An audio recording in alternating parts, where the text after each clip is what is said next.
Bonjour à tous et bienvenue dans ce nouvel épisode de Plein Phare, le podcast business 100% breton. Nous sommes Mathilde et Yann, deux entrepreneurs brestois dont l'objectif est de mettre en lumière la Bretagne et son dynamisme économique. Saviez-vous que l'on pouvait utiliser des végétaux pour fabriquer de la litière ou les agropelés pour se chauffer ?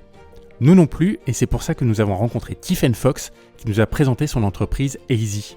Depuis les Côtes d'Armor, Tiffen utilise les déchets verts pour fabriquer des granulés. Son objectif ? Ne pas causer de tort à la nature, mais l'utiliser à bon escient. Pour nos amis à quatre pattes, elle fabrique de la litière qui sent bon les sous-bois dont l'avantage est d'être compostable. Pour nous, elle produit des agropelés à base de paille de colza ou de fougère à mettre dans un poêle à granulés. Et bien d'autres produits innovants à venir, car Tiffen ne manque pas d'idées pour utiliser les végétaux délaissés et mettre en valeur la Bretagne. On vous souhaite une très bonne écoute.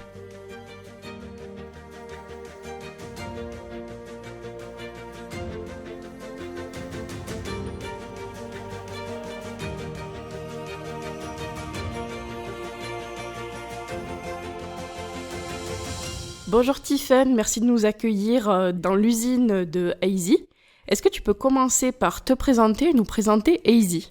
Bonjour, donc je suis Tiffen Fox, la cofondatrice de Easy.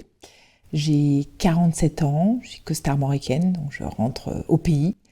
Et on a créé Easy donc en 2020 et le métier d'Easy, c'est de valoriser ce que j'appelle moi les végétaux délaissés. C'est-à-dire globalement tout ce dont personne ne veut.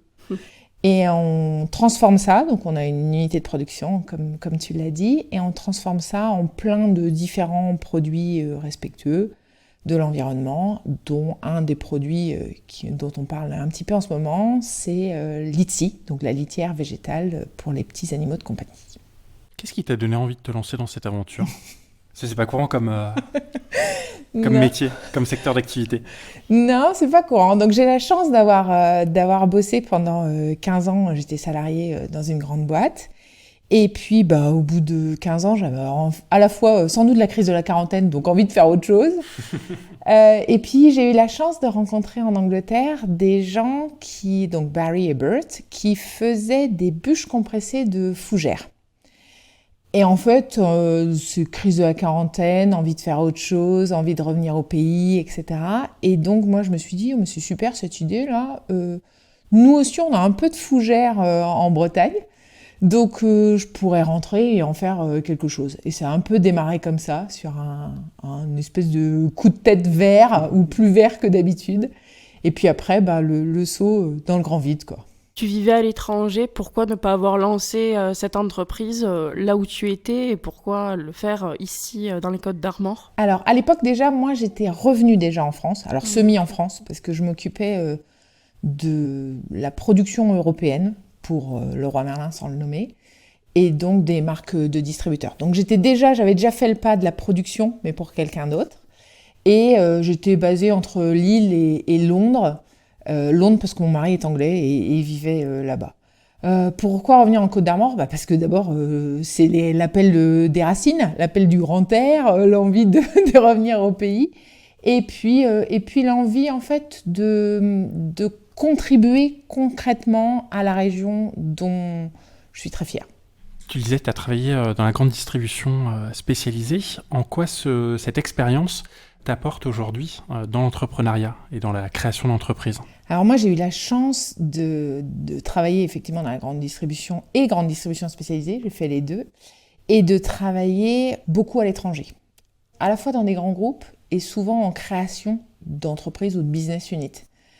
Donc en fait, aujourd'hui, je crée une start-up, mais j'ai contribué à plein de mini-start-up avant, juste en intra-entreprise. Donc c'est un peu la différence, c'est que j'ai toujours créé des choses et j'ai toujours été dans la création, donc je le retrouve aujourd'hui, sauf qu'aujourd'hui quand je me retourne, il n'y a pas un grand groupe derrière. Voilà, c'est la différence. La grande distribution, c'est souvent décrié, mais est-ce que c'est aussi une bonne école Ah, moi c'est une super école. Moi j'ai vécu 20 ans, mais absolument incroyable.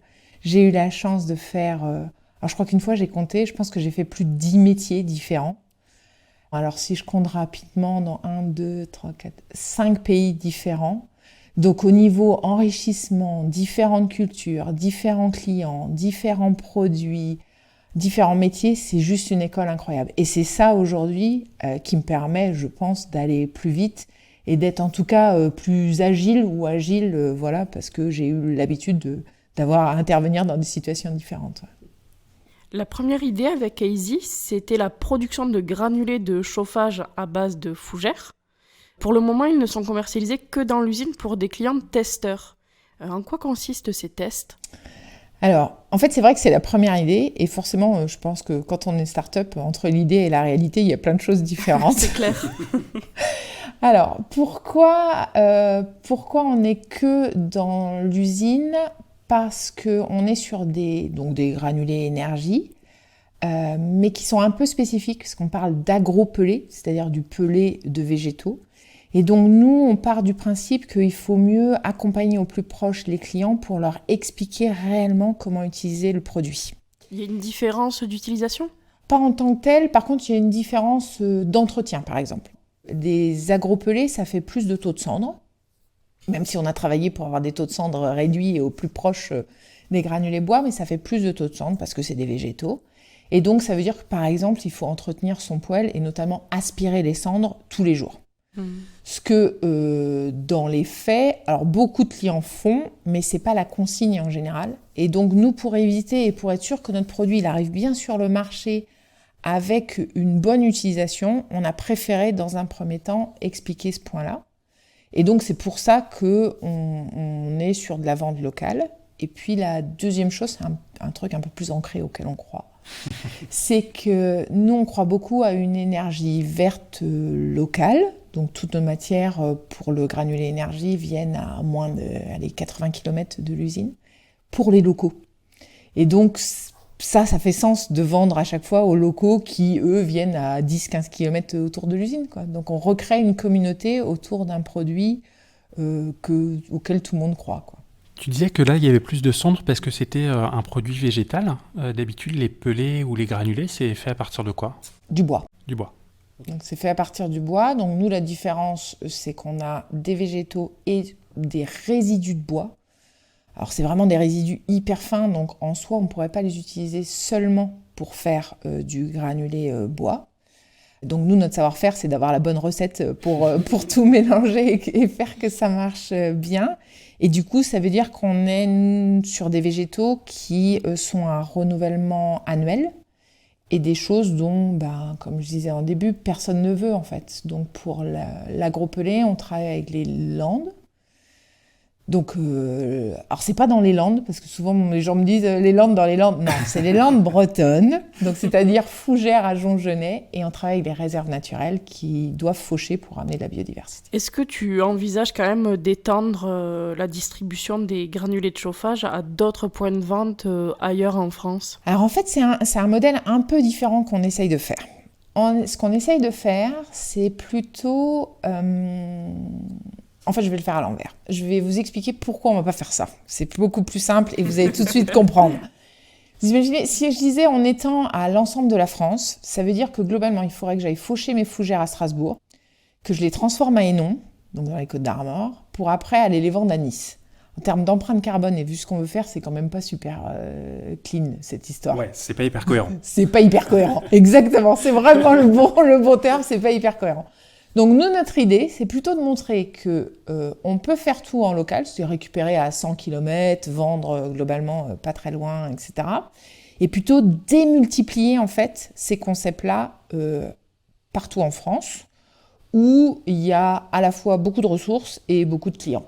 Donc c'est plutôt ça le concept. Et donc pour faire ça, on a notre première unité qui est à Hénon, mais qui est en fait la première unité R&D, quoi.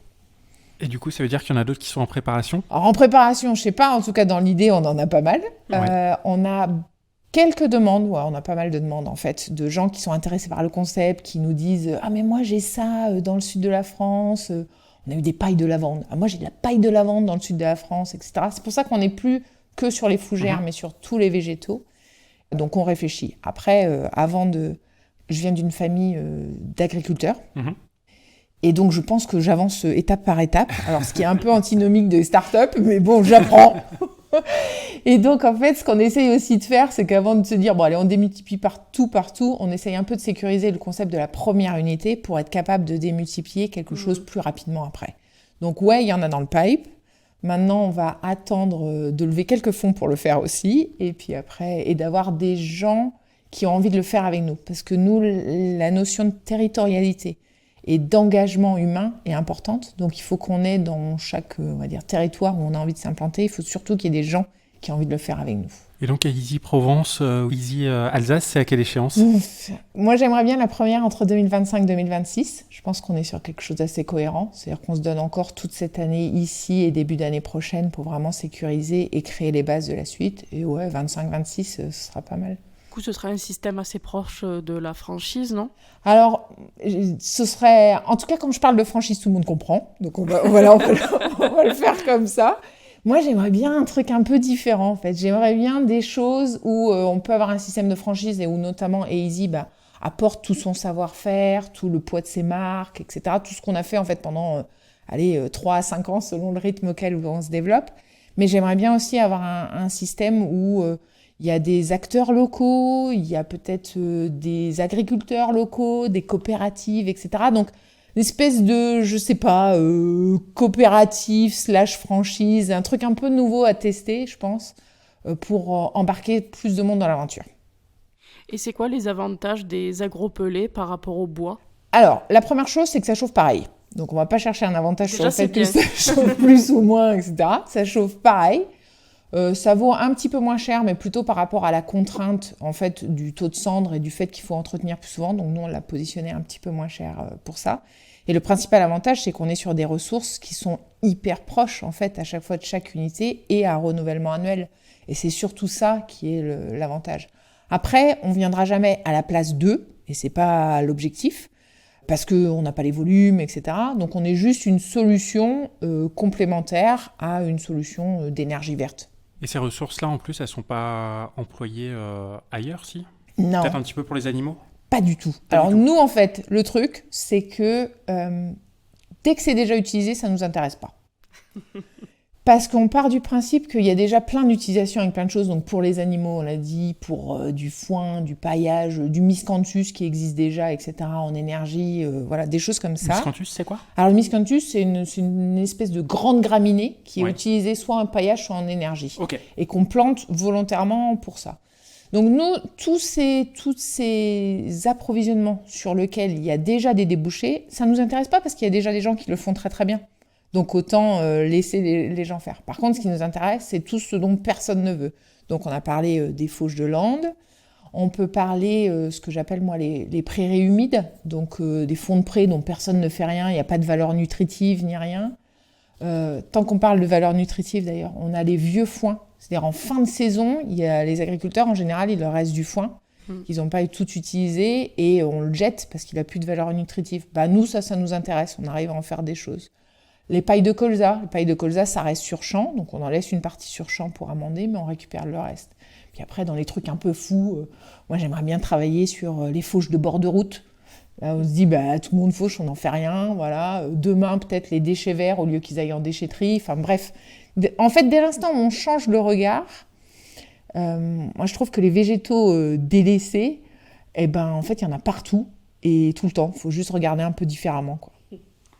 Je crois que tu rémunères les agriculteurs pour ces produits. Pourquoi avoir fait le choix de les rémunérer alors qu'au final, tu leur tires une épine du pied, puisque j'imagine que ces éléments-là, ils devraient les détruire ou les stocker autrement et que ça leur coûterait de l'argent.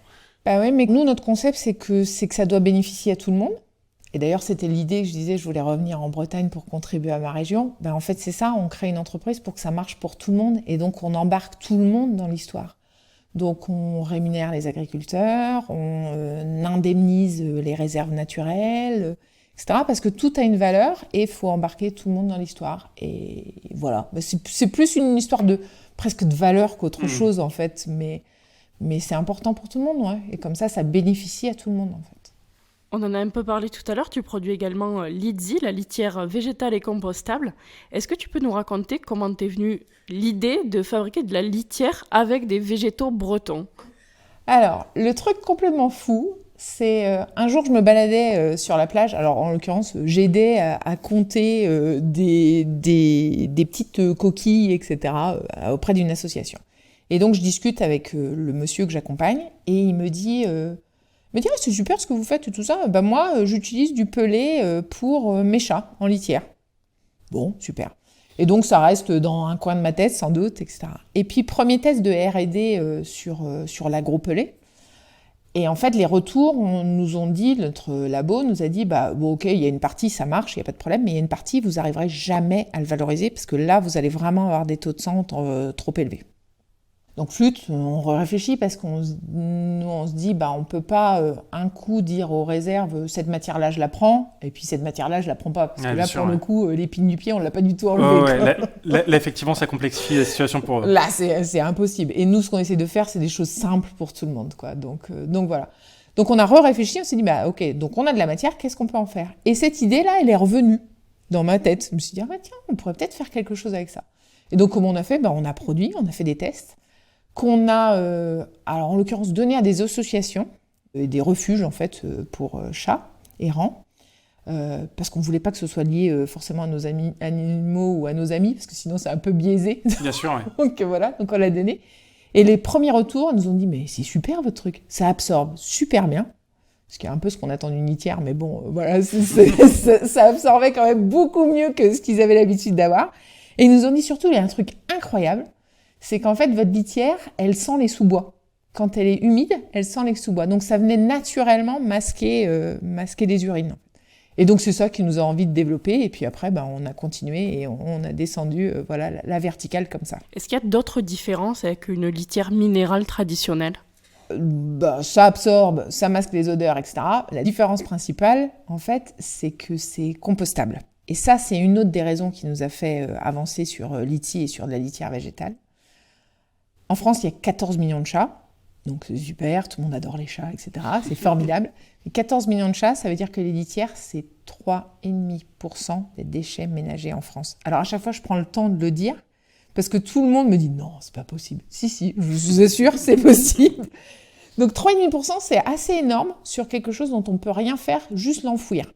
Donc ça n'a absolument aucune valeur et un coût pour la société.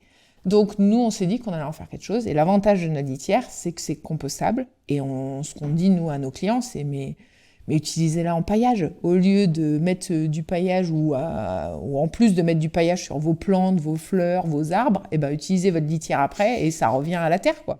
Et puis comme ça, ça n'a pas de coût pour personne. Et au moins, vous avez un produit naturel qui retourne naturellement à la terre. Donc du coup, on connaissait le locavorisme pour la nourriture. Là, c'est aussi le cas pour les animaux, puisque leur litière vient de maximum 80-100 km de chez eux, quoi. Alors, oui et non. En tout cas, la matière vient à 100 km, parce que je vais être complètement honnête. La matière vient à 100 km, effectivement, au maximum de l'usine. On a certaines matières qui viennent même à 10-15 km pour la paille de colza. Par contre, on ne vend pas à 100 km, ou en tout cas pas encore, parce qu'il faut le temps qu'on se fasse connaître. Donc justement, dans le but de démocratiser tout ça, on a des produits qui vont un petit peu plus loin que juste la Bretagne.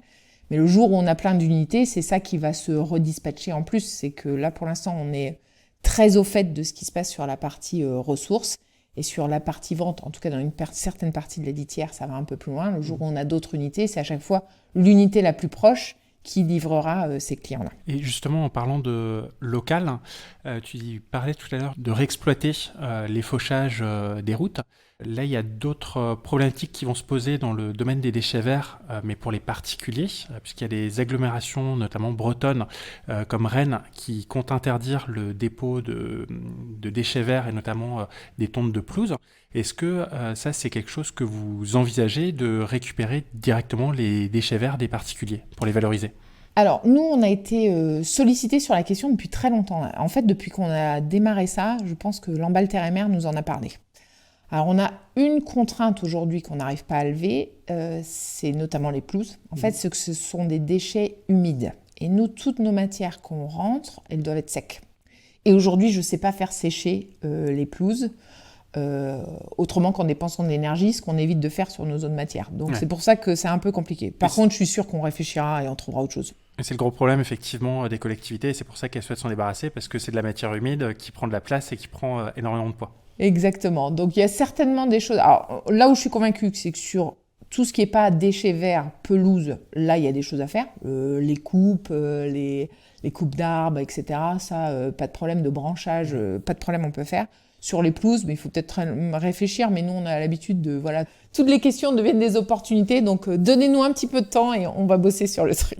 C'est le côté start-up. Voilà. Est-ce que l'éco-responsabilité de la litière, mais aussi du packaging, c'est un argument de vente qui a plus de portée aujourd'hui? Ouais, ça a de la portée, ça c'est sûr. Après, c'est aussi, tu lèves la question du packaging. Nous, c'est quelque chose où on a essayé d'être cohérent, en fait. Aujourd'hui, il y a déjà des litières végétales sur le marché. Hein. On n'est pas les seuls à en faire, et c'est bien parce que si on démarrait tous les marchés, ce serait un peu compliqué pour nous. Donc ça, c'est génial. Par contre, certaines litières végétales, elles sont dans des sacs plastiques. Donc moi, ça m'embêtait un peu. Donc nous, on a travaillé sur deux choses sur notre packaging. On a travaillé sur une boîte carton qui est faite à 15 km d'ici. Donc là, on est encore sur le locavore. Voilà. Donc ce qui n'est pas donné pour les packaging, pourtant. Bah ouais, mais quand on cherche un peu, on trouve. Donc voilà. Donc on a réussi à faire ça. Et par contre, donc ça marche sur des petits conditionnements. Quand on est sur du gros conditionnement, parce qu'on travaille pas mal aussi avec des éleveurs de chats, donc qui en consomment un petit peu plus. Donc cette fois-ci, le mot pas bien, on est sur du plastique, parce qu'on n'a pas d'autre solution. Mais par contre, on est sur des seaux consignables. C'est-à-dire qu'en fait, on les met en utilisation une fois et qu'après, on vient récupérer nos seaux et on est en circuit fermé sur la question. Donc, c'est comme ça qu'on a réussi à contourner la difficulté aujourd'hui. Ouais. Mais ouais, c'est un chose, notamment pour des gens qui ont envie de faire leur part, etc., de partir sur le végétal. Moi, je pense qu'ils sont très attentifs à toute la cohérence du produit. Mais c'est aussi plus cher, du coup, Liti, par rapport aux litières traditionnelles. Ça, c'est pas un frein pour les consommateurs, du coup? Alors, c'est plus cher et c'est pas plus cher. Mais c'est compliqué à expliquer pourquoi c'est pas plus cher. Donc, je vais essayer. Vas-y, on a tout le temps. Alors, c'est plus cher facialement. Mais c'est pas plus cher parce qu'en fait, on en utilise beaucoup moins. Et ça, c'est vraiment toute l'expérience avec justement les éleveurs qui sont en train de nous montrer comment utiliser même moins ce que nous, on préconisait pour justement, en fait, plutôt parler de budget que de vraiment d'achat de packs ou de kilos ou de litres de litière.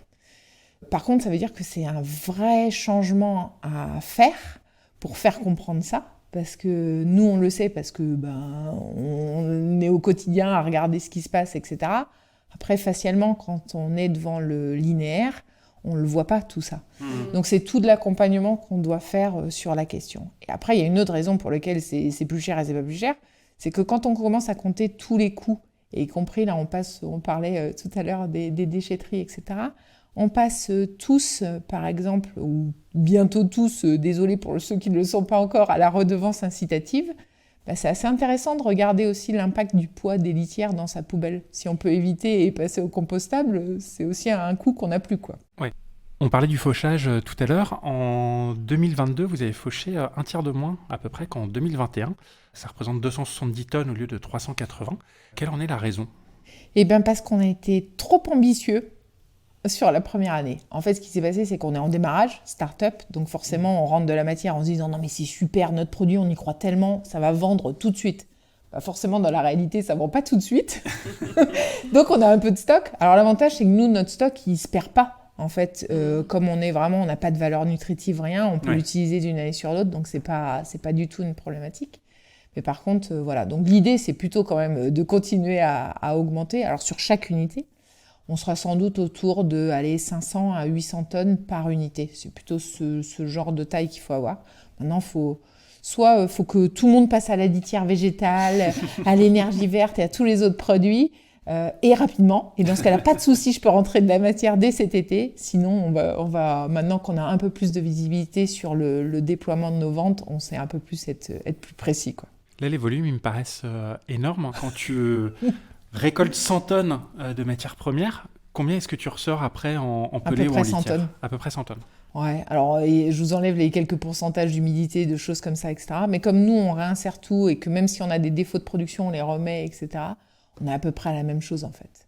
Donc à chaque unité, voilà, une unité de production, ça va être 500 tonnes, 500, 800, 1000 selon le nombre de personnes qui travaillent avec nous sur l'unité. Alors après, ça paraît beaucoup et c'est pas beaucoup. Par exemple, le chauffage, donc l'énergie, un client particulier, il va consommer 1 tonne à 1 tonne 5 par an. D'accord. Voilà. Un chat, il va consommer 200 kilos par an. Donc voilà, donc en fait, au final, ça semble énorme. Et quand vous êtes venu à l'usine, je vous ai vu voir de la matière partout, dire ouh, comment on fait tout ça. Mais en fait, dans la réalité, c'est pas si énorme que ça, quoi. Pour la récolte des végétaux, donc vous êtes accompagné par l'Agence bretonne de la biodiversité. Pourquoi est-ce que vous êtes obligé d'être accompagné et pourquoi c'est eux qui s'occupent de la récolte ? Alors en fait, c'est pas tout à fait ça. Mais c'est bien parce que comme ça, on va pouvoir expliquer un petit peu ce qui se passe, donc c'est génial. En fait, on a démarré notre histoire avec les réserves naturelles. La partie fauche, c'est toujours les réserves naturelles qui gèrent parce qu'on est sur des espaces très sensibles. C'est eux qui savent faire. Donc voilà, on peut les accompagner sur des manières différentes et du partage d'expérience avec ce que nous on vit, mais c'est toujours eux qui sont responsables de ça. Et aussi parce qu'on est dans le cadre de plans de gestion, donc c'est pas nous qui allons prendre notre faucille et faucher toutes les fougères du bord de mer. Donc ça, c'est sûr. Après, quand on a lancé l'histoire, en fait, on a eu la chance que l'Agence bretonne de la biodiversité a trouvé notre histoire super intéressante. Et en fait, c'est plutôt une mise en valeur de ce qu'on fait plus qu'un accompagnement. Et nous, on adore parce que ça montre aussi qu'on essaye de faire les choses bien. Donc, même si on n'est sans doute pas parfait, mais voilà, c'est plutôt à la fois une superbe mise en lumière qu'ils nous ont donnée et un gage de qualité de la manière dont on travaille. Tu le disais tout à l'heure, tu essayes d'utiliser le moins d'énergie possible pour faire le séchage des matières premières et vous utilisez le séchage passif. En quoi ça consiste et comment est-ce qu'on fait en Bretagne quand il n'y a pas de soleil ? Alors, je dirais pas comme aujourd'hui, mais presque. Alors, en fait, ça consiste en quoi ? On travaille comme travaillaient mes grands-parents. C'est-à-dire qu'on travaille tout globalement comme on travaille du foin. On le laisse sur place et on le laisse sécher. Ce qui est difficile quand on travaille du foin, c'est qu'il faut le rentrer rapidement. Et donc, c'est pour ça qu'on a besoin d'avoir du soleil et du vent pour le rentrer très, très rapidement. Sinon, en fait, ce qui se passe pour les animaux, c'est qu'on perd la valeur nutritive. Ouais. Nous, on n'a pas ces problématiques-là. Donc, en fait, on fauche, on laisse sur place, ça sèche avec le soleil, le vent, etc. Il pleut, ça va sécher un peu plus tard. Et puis, c'est tout, quoi. Donc, nous, on n'a pas ces contraintes-là. Par contre, la seule contrainte qu'on a, c'est qu'on ne le fait pas effectivement en plein milieu de l'hiver, parce que là, sinon, ça prendrait quand même beaucoup trop de temps. Donc, on le fait tout entre juin et septembre. Voilà. Quand il y a un petit peu plus de soleil, du coup, normalement. Non, mais quand il y a beaucoup plus de soleil, mais il ne faut pas le dire à tout le monde, sinon tout le monde voudrait venir s'installer en Bretagne. Donc, voilà. Et ensuite, comment vous faites pour en faire des granulés ? Alors ça, c'est notre savoir-faire, c'est notre... voilà. Pourquoi c'est notre savoir-faire ? Parce qu'en fait, il n'y a personne qui fait ça sur l'ensemble des végétaux qu'on fait. Donc c'est vraiment la chose qu'on fait chez nous. Bon, globalement, on sèche donc de manière passive. On met ça en petits bouts. Donc on broie, c'est la phase de broyage. Donc c'est là où on a dû travailler vraiment sur des adaptations de machines sur cette partie-là. Et puis après, on en fait des granulés. Alors ce que j'ai coutume de dire, ça fait toujours rire François qui bosse avec moi, mais au moins, je pense que tout le monde comprend. Vous voyez tous les anciens moulins à purée de nos grands-parents en métal, etc. Et en fait, on met la matière, on pousse et ça fait des granulés derrière.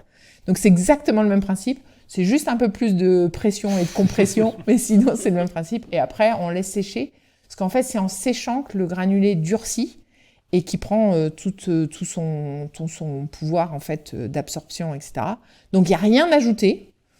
Ça sent bizarre, c'est un peu luisant, on se dit mais c'est pas possible, ils ont mis de la colle autour ou pas. Non, c'est du 100% naturel, mais voilà, c'est la compression qui fait. Et votre savoir-faire, vous avez déposé des brevets dessus ou sur les machines ? Alors on n'a pas déposé de brevets sur les machines parce que les machines existent. Nous, notre savoir-faire, c'est vraiment le mélange des machines, etc. Et on l'a pas déposé parce qu'on est parti sur une autre technique qui est de se dire on va plutôt essayer d'aller vite plutôt que déposer un brevet où des grosses boîtes pourraient nous copier, mais bon, peut-être c'est pas la bonne technique. Par contre, on a déposé d'autres parties, donc on a des enveloppes, on a forcément déposé nos marques, etc.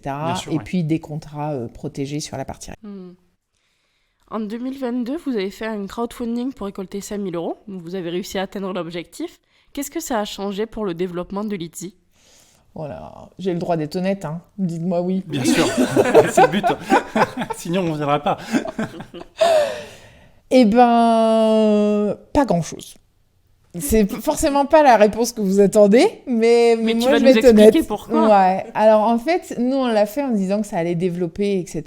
La reconnaissance de l'ITSI et tout. Alors soit on l'a pas bien fait, et ce qui est sans doute possible, c'est qu'on a voulu le faire nous avec nos petits moyens, sans forcément se faire accompagner en plus ou faire de com. Et je pense que c'est ça qui nous a manqué. Mais au final, du coup, on a eu des ventes, on a atteint l'objectif, etc. Mais c'est pas forcément, on s'attendait à plus en fait. Donc voilà. Mais je pense que c'est nous qui l'avons pas forcément suffisamment accompagné. Donc si j'avais à le refaire, ce que je retiens, c'est c'est un temps énorme. Donc il faut vraiment prévoir ce temps-là. Donc pour ceux qui veulent le faire aussi, faites attention à ce temps-là.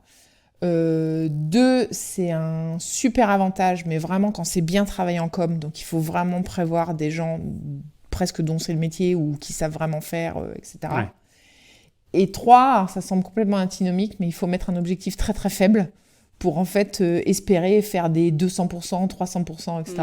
Et nous, moi c'est encore mon côté agri qui dit, qui me dit moi je mets ce qui est à peu près la réalité et voilà quoi. Mais non, en fait ça marche pas tout à fait comme ça. Mais voilà, on apprend. Bon, et à côté de ce crowdfunding, vous avez reçu un prêt d'honneur d'Initiative Armor. Est-ce que celui-là, il était plus utile et est-ce que sans ça, vous auriez réussi à vous développer aussi rapidement? Alors en fait, celui-là, il était hyper utile, mais en fait, c'est plus que le prêt d'honneur en soi, c'est tout le réseau et l'accompagnement qu'on a eu qui est hyper utile. Et aujourd'hui, c'est juste incroyable. Donc aujourd'hui, on a été accompagné par Inos, donc notre Technopole, par le réseau Initiative Armor, Initiative Remarquable. On est en ce moment accompagné par Nova Pulse, etc. Et en fait, c'est tout ça. Alors en plus, le réseau Entreprendre, que j'ai oublié. Mais c'est tout ça, en plus, effectivement, de l'argent qui donne un coup de pouce et qui aide à montrer que ça marche et qui rassure les banques derrière, etc. Donc c'est un tout. Mais c'est vraiment tout l'accompagnement, le réseau, les gens, la bienveillance ce que moi j'appelle des coachs qui nous accompagnent. Donc pour l'histoire, tout régulièrement, je les réunis, mais même tous en même temps. Donc j'ai autour de la table mon banquier, mon comptable, Initiative Armor, Initiative Remarquable, etc., Inos. Et en fait, je leur dis où on en est, situation à date, et je prends tous les conseils qu'ils me donnent. Et ça, pour moi, ça a une valeur juste incroyable. Ouais.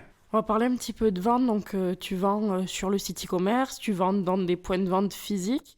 Qu'est-ce qui marche le mieux? Où est-ce que vous vendez davantage?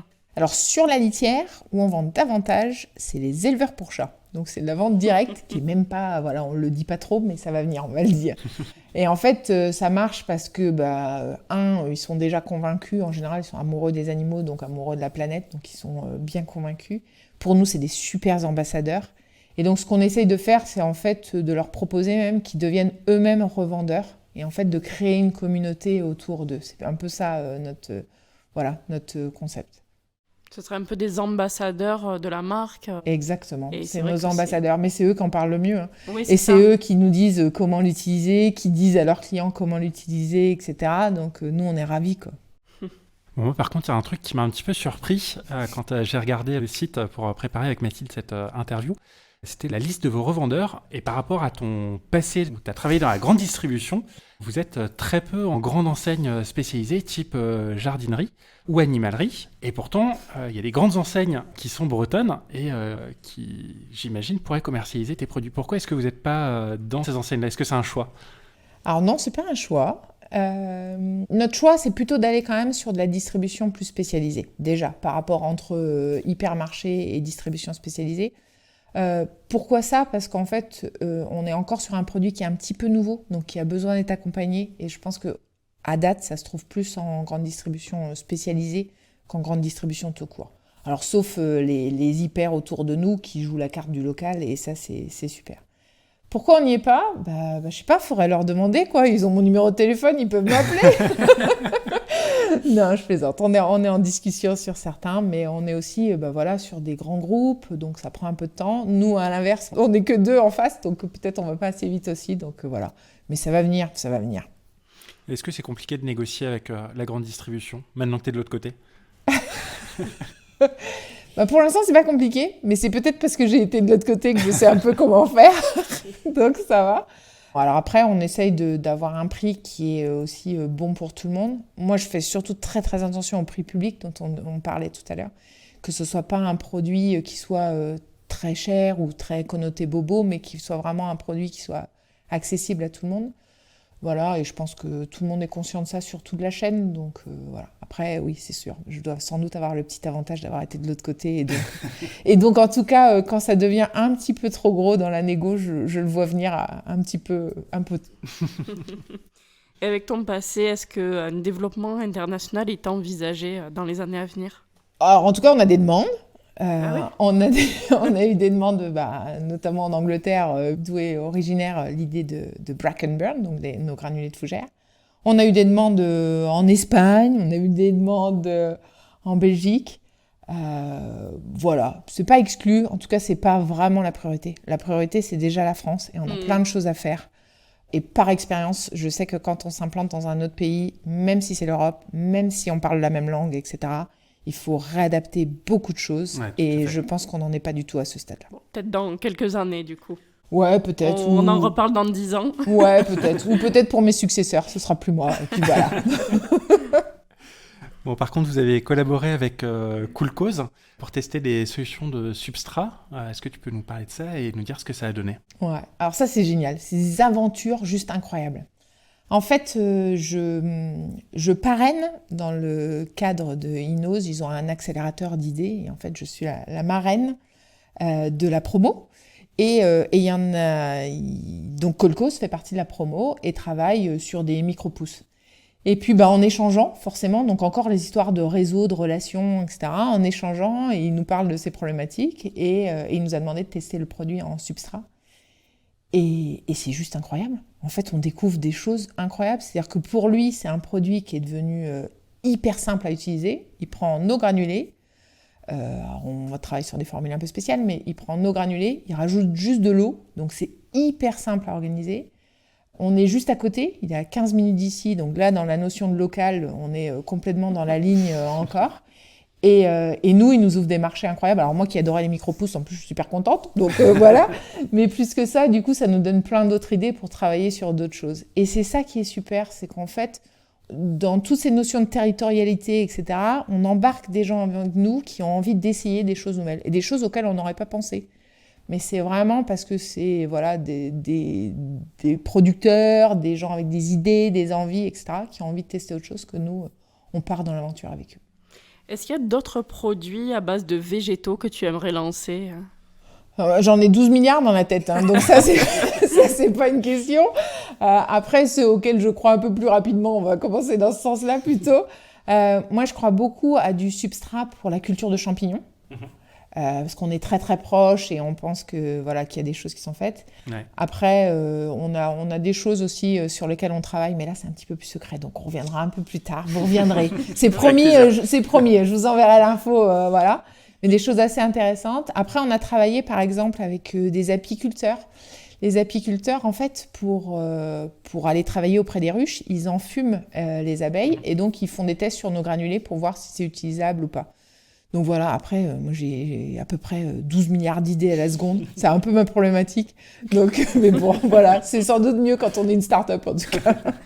Bon, on reviendra te voir dans quelques mois ou dans quelques années dans ce cas-là. Avec grand plaisir. On arrive à la fin de l'entretien. Merci beaucoup Tiffaine d'avoir répondu à toutes nos questions. Avant de te libérer et de te rendre à tes granulés, on voulait te poser 3 dernières questions, les 3 dernières questions qu'on pose à la fin de chaque épisode. Et la première, quel est ton endroit préféré en Bretagne ? Alors, il y en a plein, mais il faut que j'en choisisse un. Donc, c'est toujours la difficulté. C'est pas facile en Bretagne. Alors, je vais être très, très chauvine. La plage du Petit Saint-Michel à Erquy. Et pourquoi cet endroit ? Alors, d'abord, j'y ai passé, je pense, toute mon enfance. Donc, pour moi, c'est là où sont les racines, vraiment. La deuxième chose, c'est que je me suis mariée sur la plage. Donc, voilà, ça compte aussi un petit peu. Et c'est vraiment l'endroit où, quand j'ai besoin de m'aérer la tête, je descends juste sur la plage avec cette vue au milieu de grands rochers énormes et l'îlot Saint-Michel en face. Je pense qu'il n'y a pas mieux. Qu'est-ce que c'est pour toi être bretonne ? Ça C'est encore le moment d'être chauvine. Ouais, fière de ses racines. Donc ça, voilà, c'est très très ancré, ancré du territoire. Et c'est être curieuse. Je pense que voilà, on est breton, on voyage un peu partout, etc. Alors on voyage pour mieux revenir, et je pense que j'en suis le bon exemple. Mais c'est vraiment ça, ouais, c'est ça que je dirais. Donc voyager pour mieux revenir, donc curieuse et fière de ses racines. Et quelle est l'entreprise à suivre en Bretagne selon toi ? L'entreprise qui t'inspire ? Plein, c'est trop dur. Il peut y en avoir plusieurs, allez. Non, il y en a plein, c'est trop dur. Et en plus, il y en a déjà eu plein de dites, donc c'est un peu compliqué. Donc en tout cas, moi, ce qui m'inspire en ce moment, comme ça, on va être très très dans la temporalité. Et si on se revoit dans quelques mois, on pourra parler d'autres. Ce qui m'inspire en ce moment énormément, en tout cas, moi, c'est l'accompagnement que j'ai avec Nova Pulse. Alors, c'est un accélérateur, donc en ça, c'est bien parce que ça me challenge un peu, parce que c'est un peu la difficulté parfois quand on est à la tête d'une start-up, on peut être rapidement très très seul, donc voilà. Et la deuxième chose, c'est que du coup, je suis entourée, alors et deux, beaucoup plus jeunes que moi, faut le dire. Je crois que je suis un petit peu vieille pour être start-upeuse, mais bon, c'est pas grave. C'est ça qui apporte aussi une histoire marrante, une connotation marrante à notre histoire. Et deux, il y a des projets incroyables. Donc il y a, j'ai en tête Ochi qui, pour ceux qui aiment la course, etc., en fait, ils filment la course. Et en filmant la course, ils arrivent à nous dire comment on doit mieux courir. C'est juste génial. J'ai un autre exemple. Alors, dans un sujet complètement différent, attention. MedPrint. Et en fait, c'est des sujets, et moi c'est ça que j'adore, c'est des sujets auxquels on ne se pose jamais la question. Donc, je vais vous poser la question. Les chirurgiens, à votre avis, comment ils apprennent à faire une opération ? Alors, je crois que c'est sur des morceaux de porc en amphi. Ouais, alors c'est un peu ça. En fait, ça peut être effectivement des morceaux d'animaux, etc. en amphi, mais ça peut être aussi des cadavres humains. Donc, voilà. Et en fait, bon, c'est quand même pas trop facile de récupérer tout ça. Ouais. Et donc, MedPrint, ils ont bossé sur de l'impression 3D qui permet en fait d'avoir quand même accès à la ressource et donc de s'entraîner un peu plus souvent. C'est un peu rassurant quand même si on doit être opéré. Donc voilà, donc c'est des choses un peu différentes et c'est ça que j'adore, quoi. C'est qu'il y a vraiment, on est dans un microcosme. Alors j'en ai donné que 2, mais bon, vous irez voir sur les petits pulsés de Nova Pulse, mais c'est assez marrant en fait. C'est hyper original. Merci beaucoup Tiffaine. Avant qu'on se quitte, est-ce que tu peux nous rappeler l'adresse du site web d'Easy ? Ouais, donc c'est www, jusque-là tout va bien. Easy, alors attention, c'est quoi cette histoire ? La fin de Braze, donc EIZH et Y.fr. Et est-ce qu'on peut te retrouver sur les réseaux sociaux également ? Oui, donc sur LinkedIn et perso et avec Easy. Et puis autrement, on essaye, donc c'est promis, on va essayer d'être plus présent sur Facebook et Instagram. Super, on mettra tout ça dans les notes du podcast. Génial, merci. Merci beaucoup Tiffaine. Merci. Merci. Un grand merci à Tiffaine Fox de nous avoir présenté ses produits innovants et de nous avoir partagé ses valeurs. Nous espérons que cet épisode vous a plu également. Si vous souhaitez continuer cet échange avec Tiffaine, vous pouvez retrouver les liens de son site et ses réseaux sociaux dans les notes du podcast. Merci à vous pour votre écoute. On se retrouve d'ici 15 jours pour un nouvel épisode. En attendant, retrouvez-nous sur nos réseaux sociaux, Instagram, LinkedIn et Facebook, ou sur notre site pleinphare-podcast.fr. N'oubliez pas de nous laisser un avis sur votre plateforme d'écoute favorite si l'épisode vous a plu. À très bientôt.